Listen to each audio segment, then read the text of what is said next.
Goeienaand, good evening, fellow South Africans and citizens of the world. And I get a lot of emails every day. And there are some that just stick out like that. You say, whoa, I've got to tell the world about this one. And this email that I received is a perfect example of that. It comes from Marco.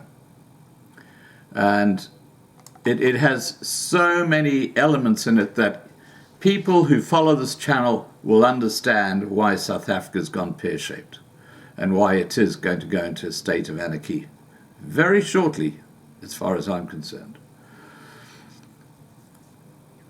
Anyway, Marco writes, "Hi Scott, I've been watching your YouTube channel for a long time now, and I keep telling myself that I want to write to you, but never quite got around to it.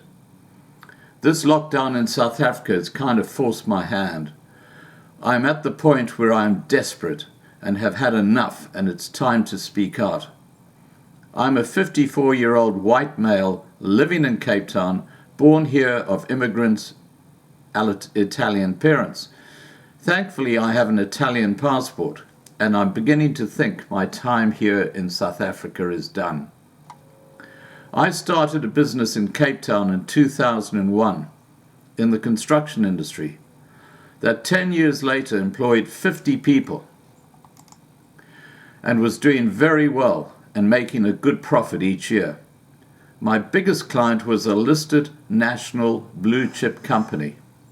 In 2012, I was called to a meeting by my client's regional manager, and we had an off-the-record coffee where it was made clear to me that unless I started making an effort to comply with the BEE regulations, I would be cut off from receiving any future work. My response was simple and clear. I run a small business. I am not a national giant like you are, and I cannot be bothered with political bullshit. I run a tight business where people are appointed and rewarded on merit and not on the basis of their skin color. My client is a public listed company and has nothing to do with the government.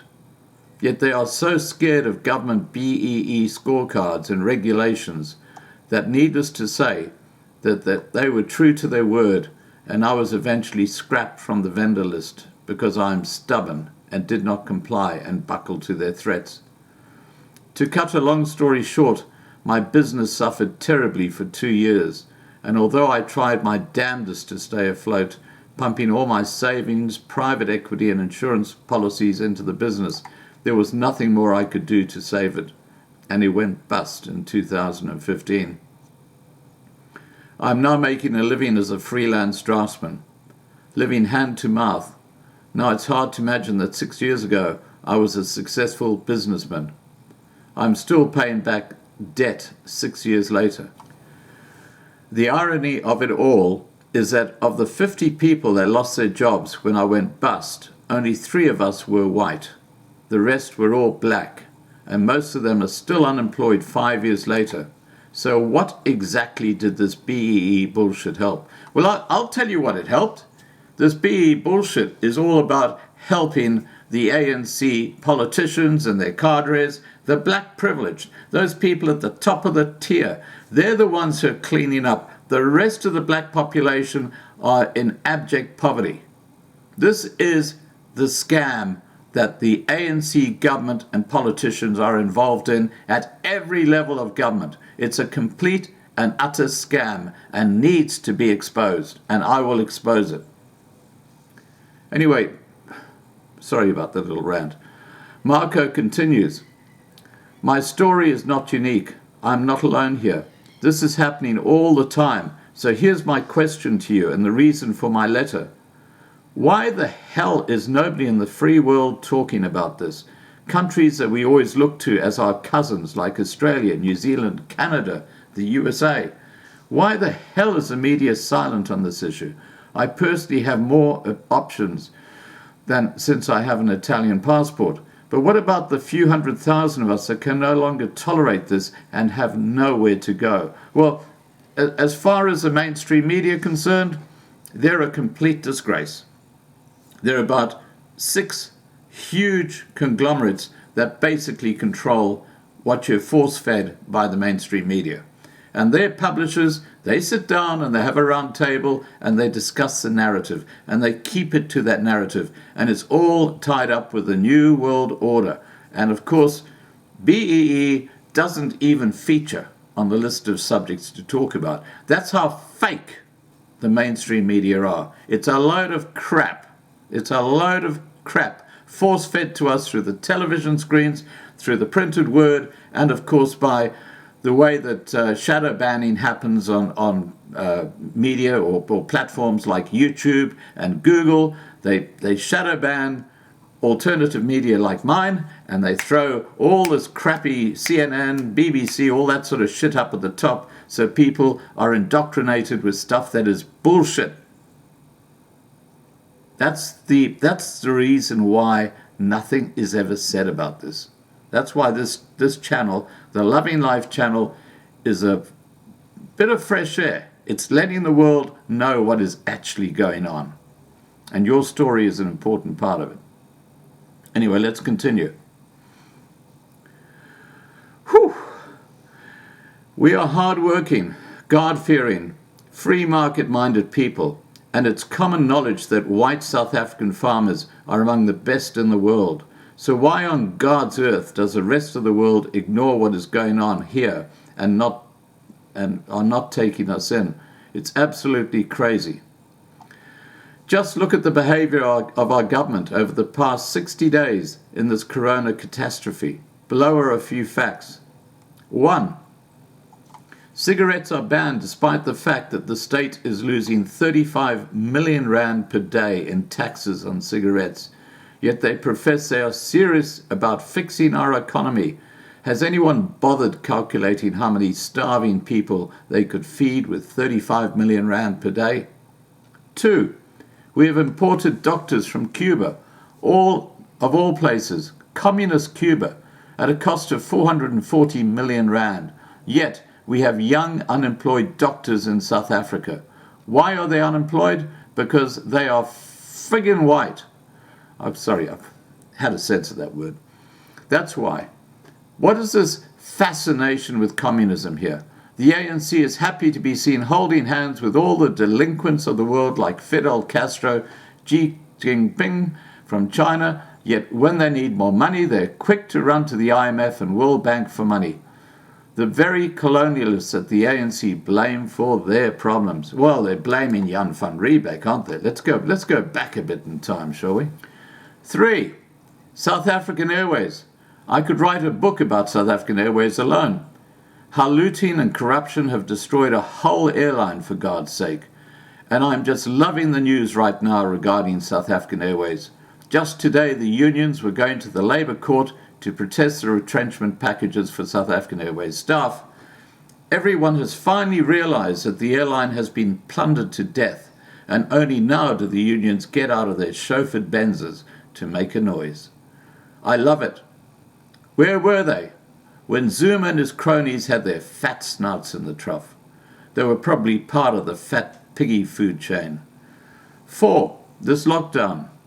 What a joke. 103 people dead to date from coronavirus, yet we are on day 33 of lockdown, an economic tsunami. All this for only 103 dead. Am I missing something here?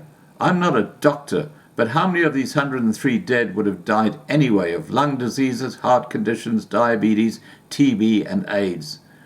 They called the lockdown 60 days too early here, and now the economic blunder has been made. There is nothing they can do to undo the damage. We will all be going back to work just as a wave of death starts rising, and our poor bloody children will still be paying for this mess in years to come. In ending, you are connected there in Australia. Can you not make our fears known there to people that actually matter? Why is it that countries I mentioned earlier are happy to take in immigrants with completely different cultures, different religions, people that can't even speak English, but nobody will lift a finger to help white South Africans? We work hard, we speak English, we are Christian. So why should we be left alone here to starve to death or be murdered when you are happy to take immigrants that have nothing in common with your own culture? Great question. Simple answer. Because we've got a bunch of libtards in government who are actually pushing this agenda. And this is part of the Open Society Foundation, George Soros, just basically destroying cultures like the Australian culture by the people who are brought into the country. This is what they want to do. They want to destroy the culture because a vulnerable country is easy for the New World Order to just take over. This is all part of a very well orchestrated plan.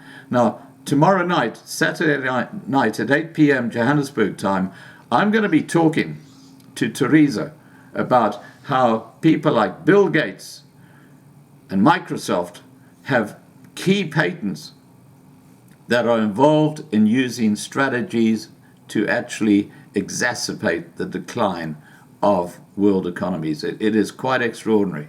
Be there on Saturday night, 8 p.m. That's on the main Loving Life channel. Anyway, Marco goes on, for God's sake, wake up. There is no Mandela dream, no peace and happiness for all. That ship has sailed. The man is dead. The Mandela dream has been replaced with a blatantly communist, racist, hateful regime that will stop at nothing in their quest at economically starving every white South African to death. And we had a perfect example of what Marco is talking about here today, where the government is now saying that all these non-for-profit organizations like Farmers Aid and like Go Purple can no longer distribute food in Gauteng directly to their communities. They've got to provide that food to the Department of Social Development, who will then put it into a huge food bank and then provide it to the black people in townships. They've actually taken away the food chain to those starving whites in South Africa. And what are the mainstream media doing about it? Nothing. They're sitting on their hands because, again, it's not part of their narrative. They couldn't give a damn, these Nazis, these media Nazis, when it comes to destroying an entire culture, the Afrikaner Boer culture. They don't give a damn because it's part of their agenda to do that. This is how disgusting the so-called human rights crap is that the UN talks about. It's all a load of BS. Anyway, let's continue.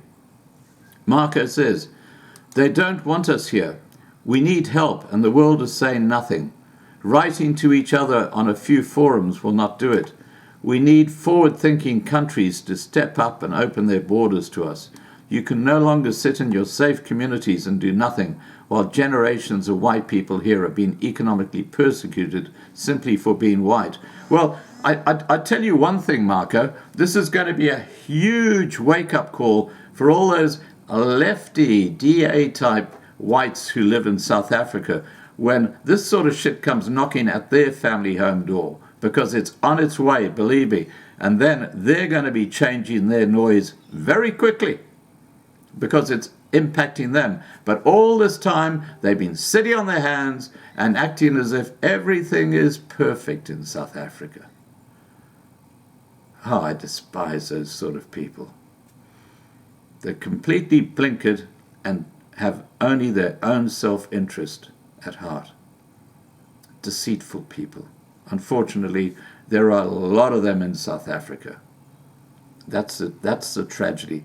And a lot of them are in the affluent areas around Cape Town, to be honest.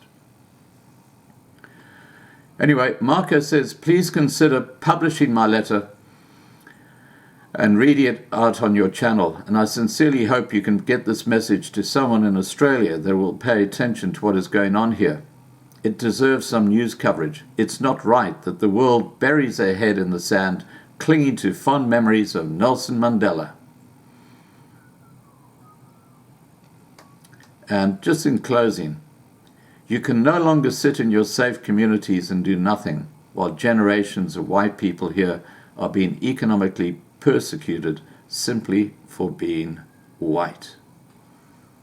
And that's exactly what is going on. This is someone who's on the ground in South Africa talking about the reality of being a white person in this, under this racist ANC government.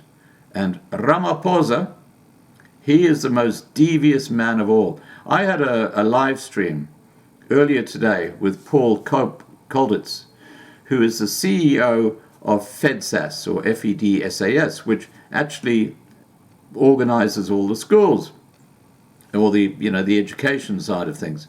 And I posed the question to him. I said, Paul, last year, Ramaphosa said in his State of the Nation address, we are going to give 1 million iPads out to all the schools of South Africa. And I said, okay, that was over a year ago now. Did it happen? And he said, no. No, of course it never happened. And it never could have happened. Because you know why? Because Ramaphosa talks out of a place where the sun doesn't shine. He's a complete con man. All right, guys, please remember to subscribe to be kept informed. Ring the bell for the updates. Please like this video. Please share this video. And above all, please stay safe. Bye for now.